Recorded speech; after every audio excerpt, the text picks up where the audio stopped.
Je m'appelle Franck Duré, j'habite sur Paris et je pratique sur Paris et la région parisienne et avec Internet aussi bien sûr partout en France ou ailleurs. Je suis certifié RNCP, coach en développement personnel depuis 2021 avec par la suite une spécialisation en coaching scolaire.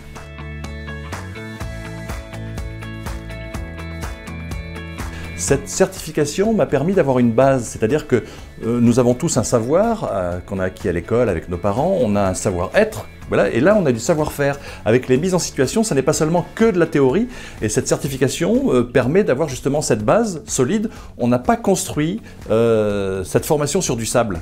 On a une base solide comme pour faire une bonne chape de plomb pour construire une maison. Cette certification m'a permis d'ouvrir certaines portes puisque je suis chargé de cours en coaching dans des écoles de commerce, écoles de communication, écoles supérieures.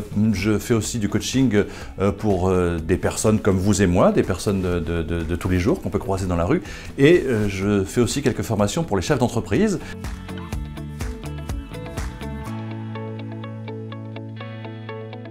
Alors, en ce qui me concerne, c'est tout à fait subjectif, moi je me sens mieux avec cette certification. Pourquoi, me direz-vous? C'est très simple, c'est qu'on n'a pas de la part du coaché ou du coach, même si ça m'arrive très rarement, ce sentiment d'usurpation. Qui, quoi, qu'est-ce, pourquoi il est coach, est-ce qu'il a un diplôme, quelle est sa reconnaissance, quelle est sa formation professionnelle? Je pense que le coaching, avec une formation et une reconnaissance RNCP, permet justement d'avoir cette crédibilité parce que coaching, c'est un vaste mot. On peut y mettre plein de choses. C'est comme quand on fait son sac de voyage, quoi. On a des affaires quand il fait 18 degrés, 20 degrés, 23 degrés. Il y a tellement d'outils, il y a tellement de choses.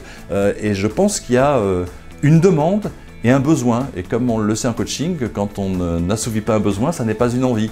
Et il y a vraiment un besoin de coaching de qualité, avec une reconnaissance de formation professionnelle qui me semble justement totalement gommer, effacer ce manque de crédibilité et ce léger, encore une fois, c'est pas énorme, léger sentiment d'usurpation qu'il peut y avoir.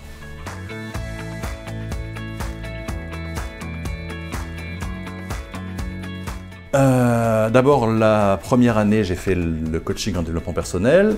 Dans les 8 mois qui ont suivi, j'ai fait une formation en coaching scolaire. Et là, par les rencontres que j'ai faites avec un ami, entre autres, qui est dans le monde du tennis, je me suis rendu compte qu'en échangeant, je ne vais pas vous dire que j'avais les compétences, mais j'avais déjà un petit peu de connaissances sur tout ce qui est coaching mental. Donc je commence à travailler sur ce mode de coaching avec à la clé, pour avoir cette crédibilité, pour pas sortir de nulle part et sortir comme un lapin d'un chapeau de magicien, je fais du coaching mental, une formation que je souhaite faire, mais pour le moment je suis en train de travailler petit à petit, de me renseigner, de participer à des conférences en tant qu'auditeur, de lire et d'échanger avec des sportifs pour savoir ce qui leur importe pour que justement on puisse travailler sur ce mental.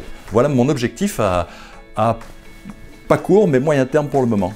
Et je voulais vous dire aussi que la certification m'a permis d'enseigner dans des écoles supérieures auprès d'étudiants qui ont besoin de coaching parce que, mine de rien, ne serait-ce que pour prendre la parole quand on doit faire un exposé ou quand on doit parler, quand on passe un examen, un oral, le grand oral en terminale, eh bien ils n'ont pas les clés, les étudiants, ils n'ont pas les clés, les lycéens, ils n'ont pas les clés, les collégiens.